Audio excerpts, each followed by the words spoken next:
Right, I wish ya my mamma akwa emra odia sampa TV musumfo odia sampa ni. Twede apa bie kwa ni emi ni ahwe yon we me gidi se oho eye. Sa na me so odoma koma adawrement no me ho odin. Abusia mesro se odwan na mi ana wabomode aka me ho ama ya di nkomo oba so a no wa share no like ma afofro mra meka busuako no se na be ya you post video bia na won sabe ka bi te say le midi kan e ka show no this time around no ya be ko so akọ live more na ya interaction enwumre ye be di nkomo ahodo bebre na oko Togo a eja eda honum gidigidi a ye nua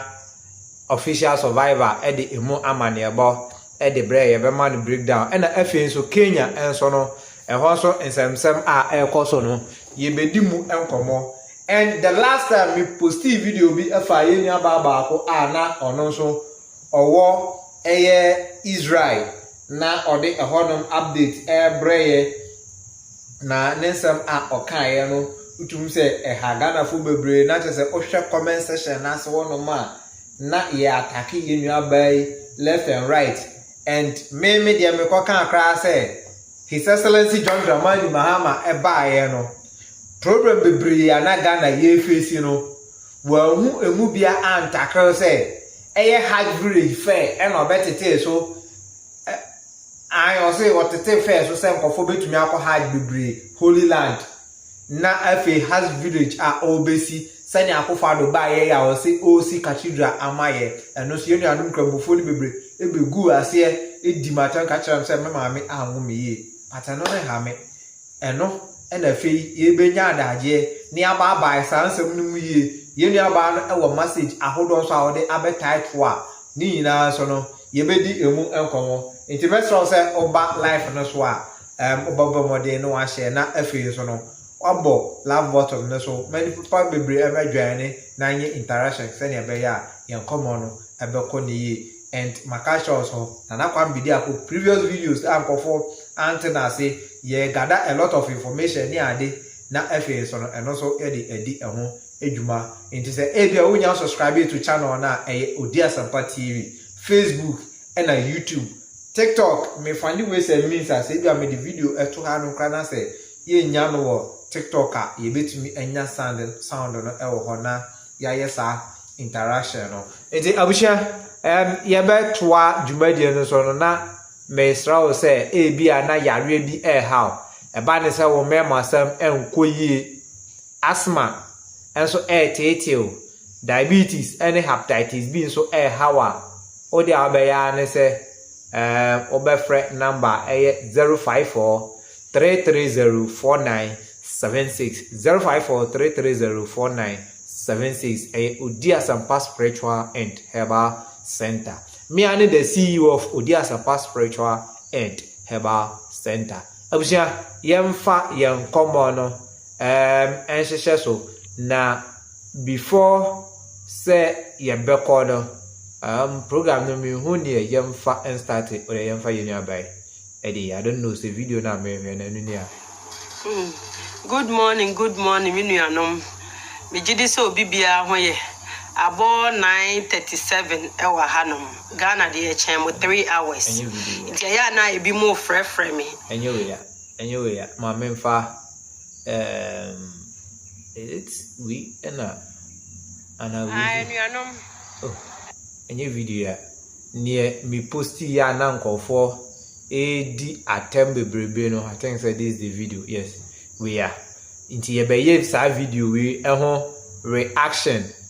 na ya baba enema mu ene atemdidi a na Ghana for edi ye nua ba no minim ne enti a asem we a ye nua ba no ebe kan ye simple na ye enti ase na ye di na atem no ye enti. Good evening anuanom ene ye Friday Rebecca said ahanom no Israel mem no ayeti say SDR sorry homeda ene Friday nafa ne say homeda ene ni ochna Saturday homeda na obia ewo inside ene homeda no bomb no so I start bomb na start na obia ya alert o sha me hotel hanom obia wo inside nke enne nko betimi apie omo ba say omo ba akwantu ma beji ahomete say elata a tourist place underwaters the Red Sea ni nyina awa hanom bomb ni nti obia anko ba bia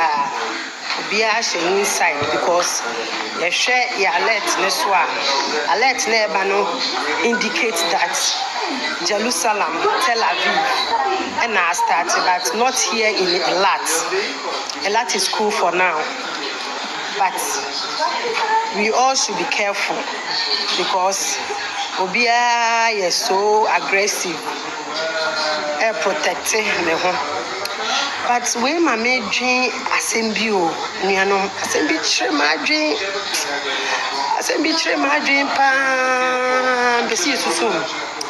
and you see, study we been see that Israel be every Friday be a Shabbat. Until I'm cast to say SDA for na bisa ho say enom e been see that omotimi atwa every Friday baby omo bom paye no na omo ne omo family omo akosho na omo bom paye ene omo atwa yemisa say nke ne ye da ese nke omotimi ye den e bom paye yi because the AC enya de ketwa ese omo yire mo bom paye yemisa ye ho say ye Ghana ena de we AC a nga sofofo ni nyina ageda ena omo yire mpaibom ene mpaibom a ye ntia se nyina ebe koso wo ho but yemisa ye ho say ambasa ene muma nko mu hia mpaibom no mu atwam nti ene mi hotel hanom ye wo ba bi e bom paye nka ese mitimi de mo kɔ hɔ no but adiasa mpaibɔ na amaso ɔmo atwam nti yemisa ye ho sɛ time a Israel nyame na ye ne ye bɔ na de din no wɔ Ghana no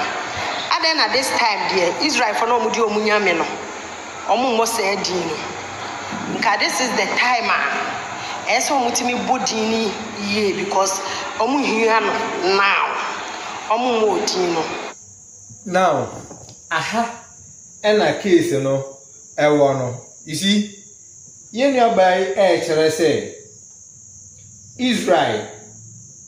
because there be an Ghana for ye bompire ena Israel nyankopon ena Israel nyankopon ena Israel nyankopon and yenu abai ka chere ye say Israel asase so na owo inti ene a anka edru emre a ewo se omusu efre Israel nyankopon no sabre no mom ena even hotel ho no mokra na omwo ba bi a omgada ombom paye no yetwa sa empai bonim eho ena Ghana fo bebre na enti ase a omabegu comment section ase ai ena wura fi se Bible no kra kire se Israel sa tete Israel no enye omo na enom wo ho no na eye Jewish for any ade e na ewo ho na abushie muwura fi se mo ankasa mu amu mo nkyerechire mu etitiri kura Jehovah Witness for kra e kire se sa Israel se eye tete Israel se eye na Israel a ewo ho yi oman bia eni ho a obetumi atwi afa omoso nti eno so no ye bisa se eye sa Israel for na mo ka so o mati ahwete ana se no ne se Ghana for Israel yo because this year no okọ sorry ahodo bebre o Ghana ha na ye kremi se yen ene the original Israelites nti no na ye yen ena o mai bia entumi entwi fire so na anan ye ti ha no ya fra Israel nyankopon afra so oman ohia dokro oman say chabam Israel hogono mkra na mode mo se enyo mo ne the original Israelite enti omomo ye Jewish for na omo nje nyankopon endi kra no hwe se ne omo siasie so omo kura afa opponent okwa a ekoso wo ho no mu nyinan ekwom kra no ebi endi omo nti ne ye nua bai kyerɛ won say enye abribia na ye mpaibɔ ene hiribaba ne tons ahodo akese a ye ka and comment section no ase ho no mo no yenya obi a with all due respect otumi ba tro eto ho no mo say tons ne ka no enye necessary say wo kra wo ka tons no e wo say wo te ase na enye obi a na wo say ote tons ase se saa de a enye the essence of tons na kasa na wo gina ho na wo ka no na se kira kra e den kra na e kire e the healing never anase e the day never forgetting say Bible na kasa no kra no mo na ya se no mo read ni ye mu bi na ya kenkan mpo no na se ya twe omadwen su bibi so a ono na no de da bia wo sori a okotuna sori dem na sofo aka ba bia ye ne de e de akire no obeba na obeba di watem aka ensem ensem fata miwa wo ko Bible mu a tons ne kan no your friend no kasa hodo and kasa hodo because say omuhia wo ho no mo nipa ekoko edom na behia wo ho sem fan say Ghana ha na ka obeka enzamafo wo ho ahonafo wo ho mfantefo wo ho asantefo wo ho ye kan say frafrafo wo ho dagatefo wo ho mamprisi wo ho kusasi wo ho dagomba wo ho mosi wo ho kasa hodo ni nyina bi e wo ho inti esuafo na onso ma pa wo mo no omo ana hoho konkron no esane omo so inti esane omo so no kasa no a oka no se ono akasa ente kasa no kra na frafra ni gina ho inti wote se kasa ye nipa eken o ka frafra ni ogina ho no so no ete se kasa ye nipa eken o ka dagomma ni ogina ho so te se kasa ye nipa eken o ka nzama ni ogina ho te se kasa ye wo ken o ka mosi eno ene kasa hodo no na ene ye kogina asori demu nipa yare eduro no hia so obenom oman no etete apansan ye hia leader owani so ade hu no owa adwene no betumi ade abu oman wo se ye mompaye ne ye fanje oman no entisisi ameken yate agro one prayer one esi wono ma ye de the taxpayers money edi tu omoka abompa ya ba oman no da sugina ne namu galamse ekoso yenya asofo sabisabio nkwasiampafo esole ko galamse site eko galamse site say omo ko akobom paye ama galamse astop we na nyansa bia enima yenu aba no eka ho asam enti me hu reason ti a anka wosam ba comment section na say na mo attack from left and right wadi nko ma hodo bebre adu ede bi omo akoso ayi atete mremu no yese na ye omo first time me pemvifi mu ti be bisa questions ti a me bisa jiufo no omo so omo atwe because omo mpe ba bia ne nkofo ahihia bebre omo amompa ye omo bebo omo dem se Ghana guy by this time minuanom ka ye hyiema ye bompa ye kese ndi sa Israel nyame ne ye bodin wo Ghana bebre Israel nyame no wo he mo de muni ma mo meka nkyere me na mi hu asam no ena waka no edurumra bia yemfa religiosity ni asomsom ne ade afa nto nchen eduru ba bia eye common sense eduru ba bia eye critical thinking ena yehia nti nokre ena oka no bagana ni empa nokre Ghana hanka ya agada hiriba mata ye bompa ye se ye toto paye bi dia ba Israel yankopon emeje sa ato paye no enkoto ntopum meanwhile omoa Israel for ne de dabi omaye iron dome a unya 2 measures na eba no wono so ashutu hwi panyan na say no wiem and aside ni nyina achi no amunim say enya nyankopon na eba abebon nkofo no ho ban e wo krom wo intin upon CSC adan ahodo ya ye infrastructures ne niam ahodo ni nyina no ya san so atwa tunnels agu asase ase a say your friend say bomb shelter and network ni bibia edamu kronje enya to bomb sing omo to free baby eba no mo hu direction say there be bomb we eba kro we so na alert obia phone so papa na message ni de dem na wo share bon shelter ni mu sɛnea ɛbɛyɛ sɛ dan na ɛbɛba bɛbɔ anaasɛ even iron dome no kora kɔkrake a nnadeɛ efiri soro ba no ebi a mabɔ tirim anku nti Israel ɛne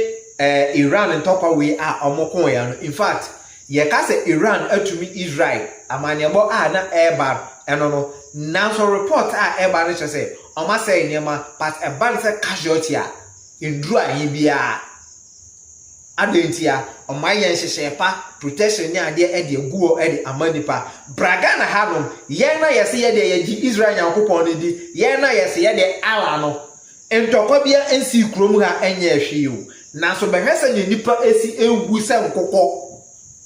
bɛhwɛ sɛ ne nipa esi ewu sɛ nkokɔ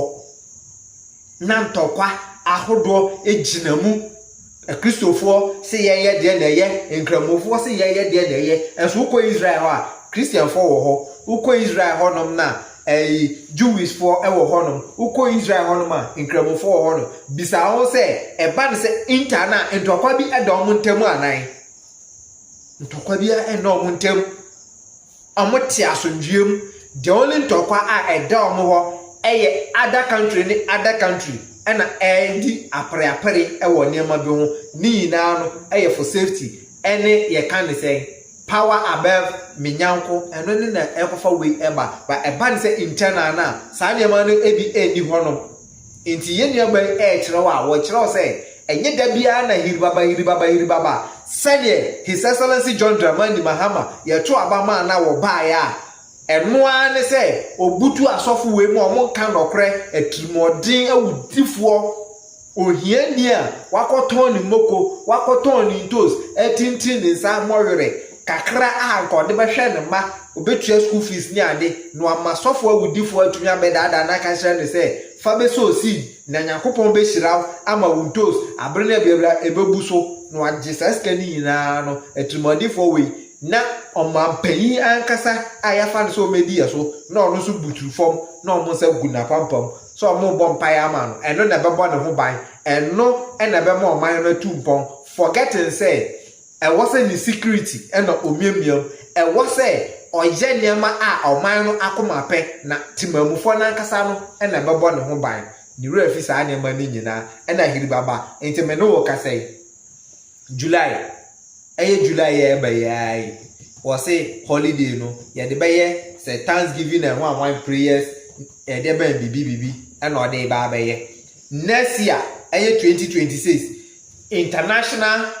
Thanksgiving convention a ɛno deɛ yɛ krankɔfo bebree free amanɔne ɛna ɔmo aba instead of say yɛbɛyɛ convention yɛbɛyɛ ade a ɛbɛtwe ɛdɔm aba ɛde investors ɛbɛba ɔman anim na ɔmo abɛkyerɛ sɛ aha ubetumi asɛte company wa aha ubetumi ayɛ wei na ɔman no impuntu akɔso na mmabunu anya adwuma no Thanksgiving adenti a Ghana fa ato abama na ebi emada inchanka Ghana fa ato abama na ebi mada na ɔhwɛ no ndwe no fa nhyehyɛ pa ngu a ɛkwan mu na ma obi biara ensa nkɔna no obi biara nya adwuma anya no daabi Thanksgiving ene wanwan Hajj village na yenanum kramofon krade aya na ɔmo krade ɛyɛ memɔbɔ me say da dia ya me obi wɔ hɔ no ma ɔno so no sɛ ɔfra ala no jimie nkoa ɔndwen hwe da bia na ya na so de na dwen de ato sɛ jama ala na de aduane baba besi ne pono so hwɛ ma me nka nkyerɛ me yenanum kramofo no Saudi Arabia hɔ na da bia mokɔ ɛna hɔ na yɛkɔgye nhyira ɛna yɛkɔtwa ka ba ho no ɛno ntimpo no amasa nkramofo ya Iraq ɛne Iran no ɔsaado ɔmo nyina kra ɔmo nka adenti a yɛyɛ ha ɛna wɔsɛ kaba no ba besi denti na ɔmo pre kaba no ni nyina ne sɛ wo baba besi wasase so no ɛnya Nyankopɔn bi ɛna wode som no nemom every year no obenya nkɔfo bi te sɛ Ghanafoɔ a ɔmo kuro mu de Nyankopɔn enni hɔ nom no aba hɔ na ɔmo ababusti ɔmo economy ama ɔmo hwɛ say Saudi Arabia and these Arab countries near ade no omo nim nyansa to the stand say omo internal message majority MP abonten enye sa sanka omo ka kire wa sani omo economy te and through the hard time na the way omo economy no esi boosting no na ka omo ka kire wa anka you marvelous because oko ni auto my afi beto ne water jalabi abeto, ne auto buta abeto, ne water tasba abeto, ne auto aduane beto, ne obeda hotel, ne obeye we into no omo with this amount no ubonso omo economy boost ya nkasa o ka asem we dia kire woni abibini a na ni tiri da pom na sabi adwen no wo fom nti no na oba aba bedi watem Edio Delia ye pa say na adwen wa menti ase nti I needed an explanation because I don't understand. This is the time they need the God of Israel. They need it now. But now I couldn't see that. What I saw is omotiho, omosho omofunso, omosho baby a bomb. No, the location of the bomb now is Jerusalem and Tel Aviv, not in Elat. So where is the God of Israel? We the blacks, no, we believe, especially we the Ghanaian, I believe we say God of Israel, God of Israel. No. This is the time we have to think. This is the time. We a bibinia, nyamesom anyone, nyamesom anyone, because you know the good and the bad. A biemeni, and you say a biemeni will climb. You see, asam no, eno anu no, nyamesom no, ene wan kasa nipa no a wote ho no. But sadly we hardly Emma bibini se obete ase Muhammad Adams in fact arabo pa that's also abaso no be share na wa ma afoforo so ababa kan bo love bottom no so edit fama me nti sa na tie nyamesom no ene wan kasa woni padua no da bia me kasa asem we say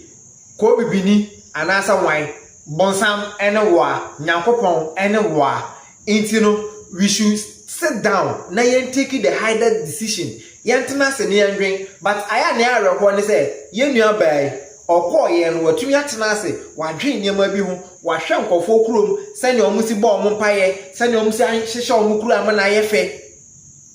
and wabie na adwem ena otu Ghana fofo yenuanum bebre atumi atukwan akotena Italy, Germany, any other countries ahunye ekoso wo ho yes so yeti da so da pom na ya wo mu kra ne se wakotena ho ahu se ne ehonom politics esi eko eba nanso no sanipa we eda so te ho eye NPP NDC na wakobre no abobo sika no kra asan ede aba support political party ya bobo dam ene edugu o man nim nti no ema politicians no so no da bia no mko so take advantage nti ayekra na asofo no kra beba ba kire say politicians no enye omo ena eye na mum eye bonsam ena eye Accra Kumasi road ayefia to say bibia eda ho no mo no adechie bia every day sisi Accra Kumasi road. I'm telling you say yetika accident was so kra na aye normal amaye because every blessed day nipa wu wo kwan so and ye nya leader otumi dwen ka say there be this road e wo say ye biem na ye man 3 lanes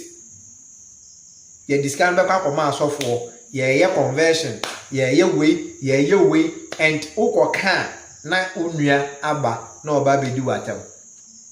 yes me gas nyankopon ni wo. But the way I Ghana for far Israel nyami na eba ye no mo de akon can you imagine say military for kra be da me head nwumre na ehu hia say me de camera beto omo so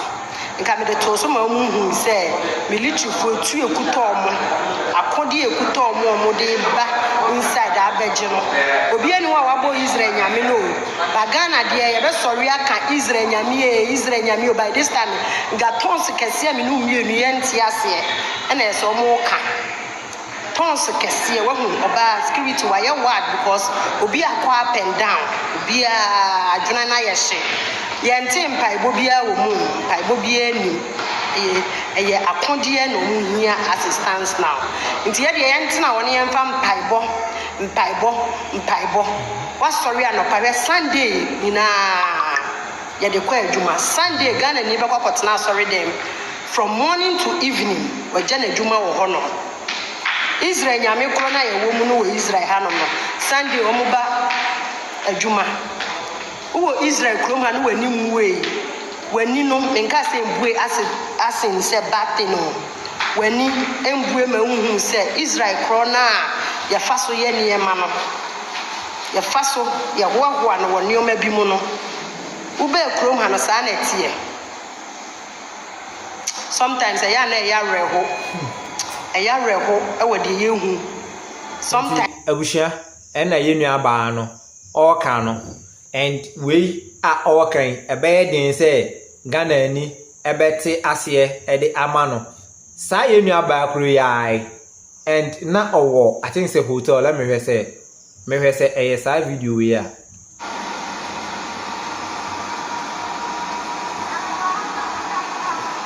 na isia no Israel aban se obi a betimi ayede akọ na adwumam bia betimi akọ na adwumam enye hu te se mowo Ghana na se mowo akwantu mu hu no enye hu mentimi nga se enye hu sa because bomba mu hwetu no TV so eye gra ne die definitely be yehu but ye de nyame ase bibia da din we adwumam o hwan so a Kase guho nyina military for no kase we nyina military for no mo boy ho ban papa we nye gidigidi bia ambulance zo enemu ehwe ambulance so a mo boy ho ban nso na ambulance zo nemu ati ase ambulance nemu ambulance so na esi wonom no military for no mo boy ho ban nti obi anka na komanto ne yem na nkofo obisa me update say akosi sen because news na omo hwe no wo TV so no bipo bi ba betre mi free adwuma aba no Michucha, beside me, we video na make say Israel krom hanom no bipo sa bipo nkoa bisa say ye denya aduane edi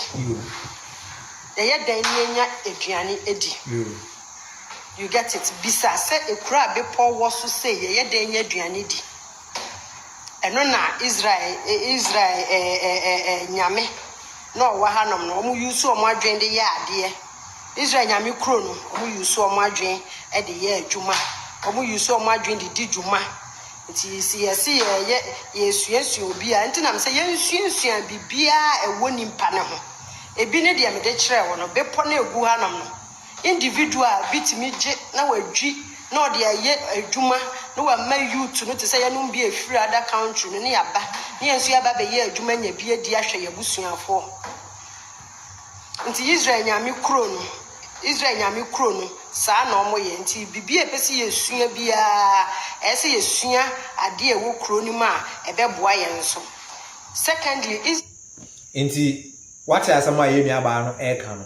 and Israel no okwo ho a mepo nko a o mepo nanso no individual aban no ema ho kwan asase ba kofo enje mmoso e wa breda ho a onfa nya hweo no ode agisika hodo nti mepo ba kofo etume beje odwiri ne wosa woye aban no eso na sen na wadua nuane amaduane eden abusu ewo kromu onom nti Israel upon entokwa a omoko ekon enyina no onte se Israel ka se yemfa aduane free baabi nya de emfa mra no o produce aduane ewo kromu and there are so many platforms that you know more we na kan Israel honom na atena sisi amene o kasa ya ye kontokwe aduane enye na ewo ho ehom enne wo mo ne akoba ewo ho ane se eho no ayehu ni na ane se wan hwa a bia na bomb bi furu baabi if you cry na iron dome bi akọ crash na ebia dade bi aba bo witrim into Israel kra na omo kontokwa no aduane abuso ewo honom. Last 2 years, Ruto, Kenya president, Nana Bidankwa Akufo-Addo, Ekoko Jina International Conference, Asia, Ruto Asem A Okan say, because of Russia-Ukraine war, the farmers, entumi enya fertilizer emfa ngu omunfu ase and ogina honum eka saa asɛmwe wanfɛle etumi efili proud eka saa asɛmwe efa no edi free yenya international bia wona ntumi anka nkyerɛ sɛ bema eya kwadworo na eyewo na nkɔfo kontokwa omukra no omunsu fertilizer ho nkɔfo kontokwa omukra omunsu sɛ yema omubosia yen president at that time Nana Bidanko Akufo-Addo enso ekoye a na se ma okaye ne se bomb ba ku bia ehwe fom ewo Ukraine a afete Ghana nipa ba ko bia bottom ye president o etumi ekoka asasem we and want to me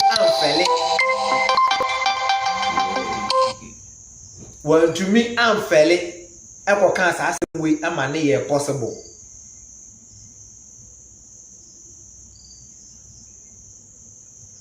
meno ka say yemfa yenu abaya no asem nsi ano because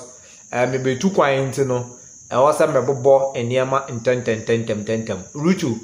yenko Ruto akache na yenhwe ne ekoso ewo honum sisi a menewo ka say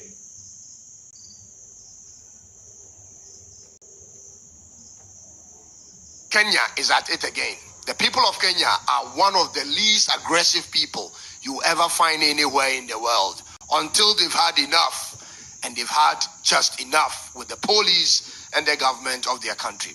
You see, same month last year, on 18th June 2024,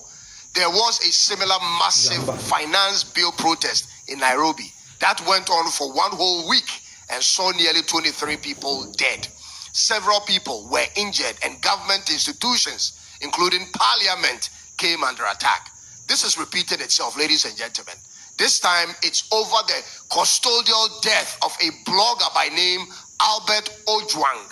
Albert is like us. He does what we do. He speaks truth to the powers that be. And that, ladies and gentlemen, got him taken by Kenyan police on June 6, 2025 for allegedly posting false information about the Deputy Inspector General of Kenya's police, Eliud Legat. So he was taken and transferred over 300 kilometers to Nairobi's Central Police Station. And while he was still in the custody of the police department, he died the following day.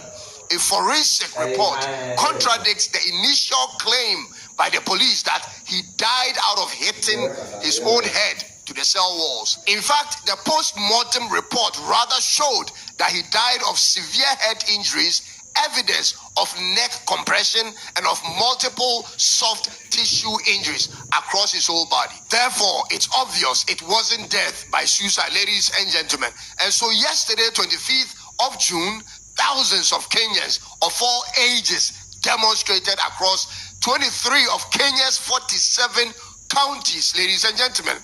This is the fourth violent protest happening under the presidency of President Ruto. He was elected. Inti Awisha, Kenya protest amoje. You see, Kenya youth,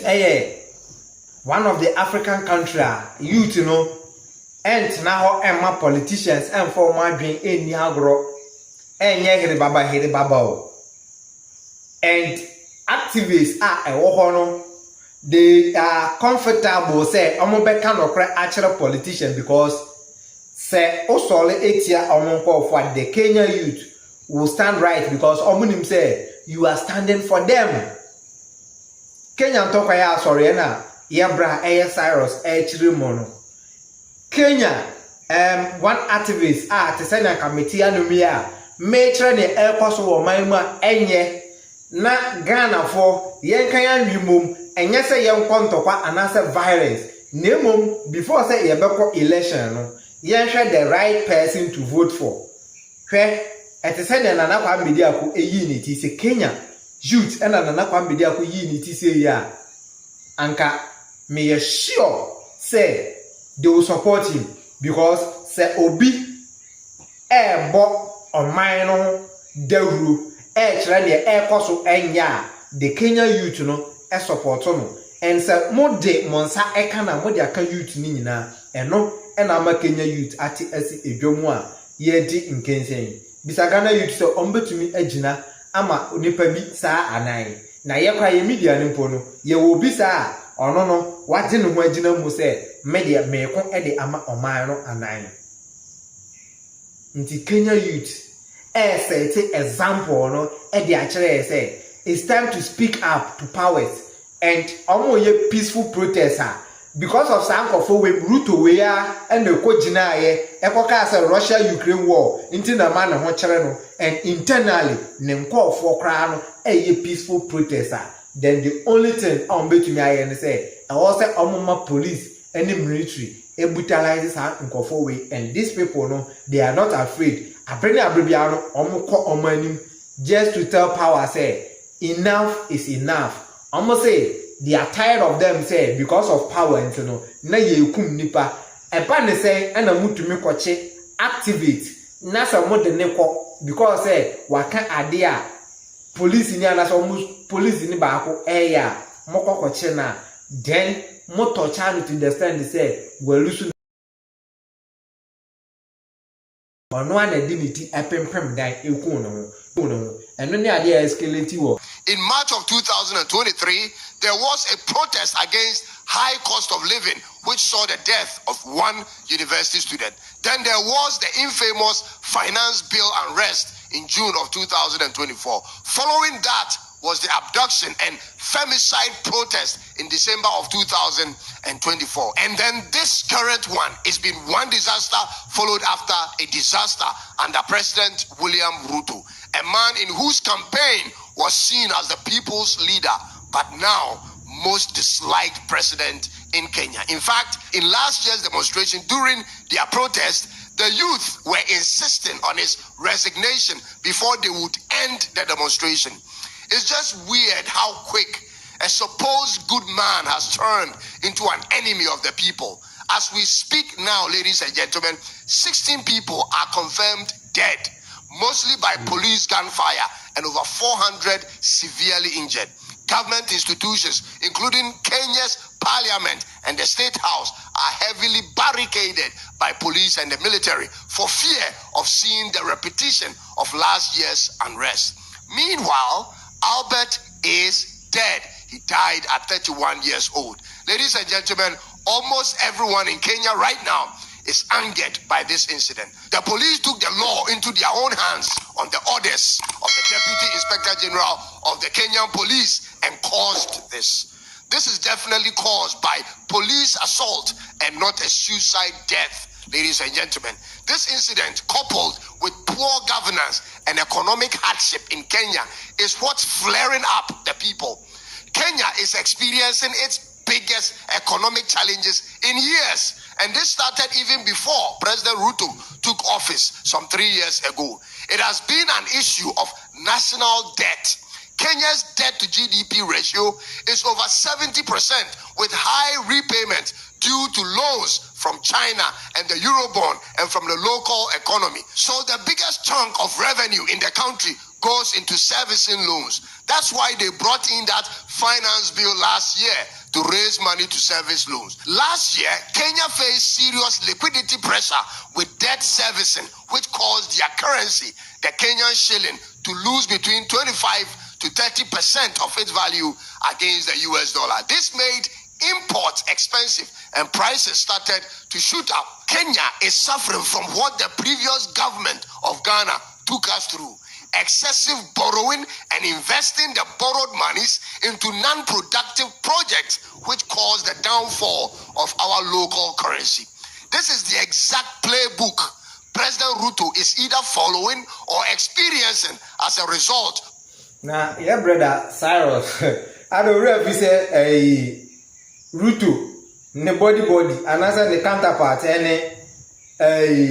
Nanado Danko Akufo-Addo anan. Internal man nya owawa omu ina ne kuta the same agenda omu ina ne tubom o share the way anata mananado ewo so na activate for ye chi we mu because say omu ye demonstration etia na ban say niam bi a ekoso a omompe na ye chi omu adigum ntema ne nya owawa e ya ade a omu ankasa no they've been doing it day in and day out. On another damp akufado, or mummy nano, and for and Oban the Togo dia, or no dear crady, Yanka and Ocean, Yanti a Sarah, a explanation can crack out of the mind, we are, Yanko Togo, Yanko Henny, Air Coso Togo, and so. Of bad financial practices of the previous regime. But today, ladies and gentlemen, Ghana seems to have figured it out under a new administration, even though it's still early to conclude. This type of economic situation can be resolved under an introduction of an enterprise that will bring new stream of... I think say asab nanksa no ne tofa na na mabo ama on nti yentie ye bra official survivor or also ne ekoso ewo Togo or the emu ama ne bon. Okay, family, everywhere is hot. Everywhere is hot. Everywhere there is fire. You know, when you check Africa continent itself, you see the citizens battling with their leaders and crying and struggling for change. You check outside Africa in global news, you see the world leaders and the Western powers are also trying their best to maintain power. Family is hot everywhere. Togo is on fire. Now, when you are going through TikTok, you are going to meet Kenyans. The police will shoot tear gas, they will take it and send it back to them. When you scroll that video up, the second video, you see Togolese running away from police. I mean, it's hot. You know, Kenyans started their protest, and the Togolese also scheduled a protest, which is a 3-day protest, which is already in place right now. From 26th, 27th, 28th, the people have decided that they want to pause the country for 3 days and make sure that their leader is out of the country. So let me give you details of what is going on. Let me show you what is called police brutality. Police without sympathy, without humanity. Let me show you that. I'll play you some of the videos. Lovely family. No. The Togolese, the Togo police, when you talk about Krasini, is that how they call it? Villages. My goodness. Honestly speaking, the civilization is away from these guys. You see, when the Togolese, what they are doing is simple, asking for a change. That for Nyasimbe, a family which hijack the country. So the fight is not about maybe about the constitutional change, but that constitutional change also brought in the fight actually. But the fight is against this particular family. I'll give you guideline what the government have faced or what the government is facing. All the details I'll provide for you. If you're already on board, try your best to subscribe and also like the video to push the narrative out there. Now, the Togolese, they've started their protest, which is 26th. As for Togolese, we know that they are doing 3-day protests. Kenyans are doing unlimited. We don't know when they will end their own. When they wake up, they go on the ground. There's no end date to Kenya protests. But Togolese, they have 3-day protests. And according to some of the Togolese, they are saying that if after the 3 days and the president Nyasimbe family is still in charge of the country, they will not stop. They will make sure that the country will pause. And currently, as you can see, they are blocking roads. They also prepare from the house. It is violent protest in Togo, lovely people. The people did not intend to go violently on the police or to hit the street violently. But because the police of Togo is known to be violent on their people, the people also, they are ready. And one of the questions the people are asking the police is that, are you people not tired of this system? Family, on the 6th June, the protest that the Togolese did was violent a little bit. But what is happening right now is more violent than what happened on the 6th of June. You see, the police are entering people's house and beating them up. They are throwing tear gas into the house of people. People are in their household, but they are abusing human. What is happening in Togo is human abuse. I'm telling you. And being so good and thanks to social media, the people are in their house, the people are covering things. A man you are seeing on your screen right now, that man, the police beat him up until I'm telling you. I'll play you a video of a woman. The police just came there. The woman was sitting by. They beat her up. Anyhow, they enter people's house, beat them up. I mean, they were just violent on the people. And what are they trying to do? They are trying to stop the people from hitting the street. And the people are asking them, are you people not tired of the system? You, some of you, majority of you, the police, you are tired more than the people. Currently, as we're speaking, Fonya Singbe is out of the country.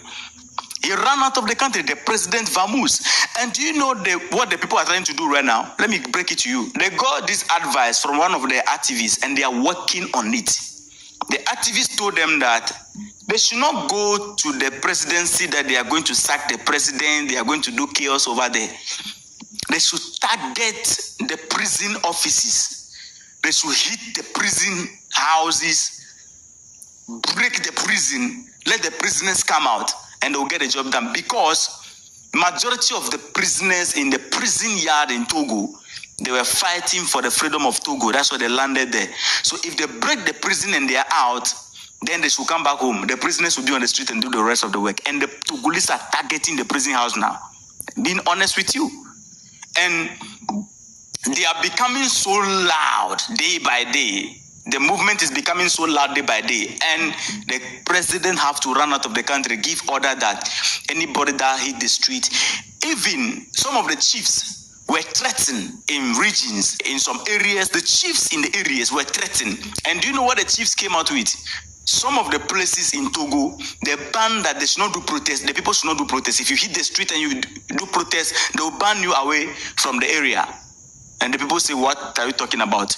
You old people, you have exhausted your day. This is our generation. Watch this video on your screen. Let me play this video to you. Yo. Ow, ow, ow, ow. Watch that. Ow. This video you are watching is actually nti abushia wohwa Togo ne ekwoso so ewo honom. In fact, omo president no awuli omo ache, and ankaka se bia wuli a wawuli omo ache no kra mpo na nka development ekwoso wo honom a anka omo ni problem uko Togo a ohia pam ohia adokurukuru ni se chabam and won kwanso waje akonwa na aboso. And upon the echoes no human rights, omuhu Debbie, omuhu bikra, and one say yet torture nipa sa, she say, Ubia or no a wolf you, much me aquachino, el guanato say, Marginum qua ayade, a free in some, and mammy or no so, a woba view, on some aquachino, namo bruno. Wait in Yinano, human rights in you. But omunya leader bi na was only say kind. There be ade awoye no yempene ya tu ya beto aso a e ho na obehu human right ene e ho kwanya aba se omoba asem no emu Africa ansam na busha me betu kwan ntino me mo ne ntewtew na me kwa. So let's say people who are in their 30 to 35. Majority of the people on the street, they are in that range. And also people who are in their 25th to 27th, thereabout. These are the people on the street. The elderly people are not much on the street. The reason we are not seeing the elderly people on the street because this is a new generation. The older generation have fought this battle till 2005 when Nyasimbe's son took over the power. During the time of Nyasimbe, when Nyasimbe took over in the 1967 thereabout, he was opposed by the people just year after that because things were not going in the right direction. So the people living in that age were in their 30s thereabout. The youth, there was uprising, and the elderly people have already fought that battle through that age from 1960 all the way to 2005 when Nyasimbe took over after the father died. Now, these people fighting this battle, they were somewhere 10 years. They were 10 years, 10 to 15 years during the time that this guy took power. They were 10 years, 10 to 15 years when we check it, because they are in their 30 years this time. So in 2005, these people were in their 10 years, 15 years, and then, they know nothing that much. See, Abushia, official survivor, and I did a honum amani bonso, Eddie Ebre. Na video we mean to me pray because we nim emra BBC for edo ebe fast one na channel no akoye bibia ewo ho ohwe abaye oda he ya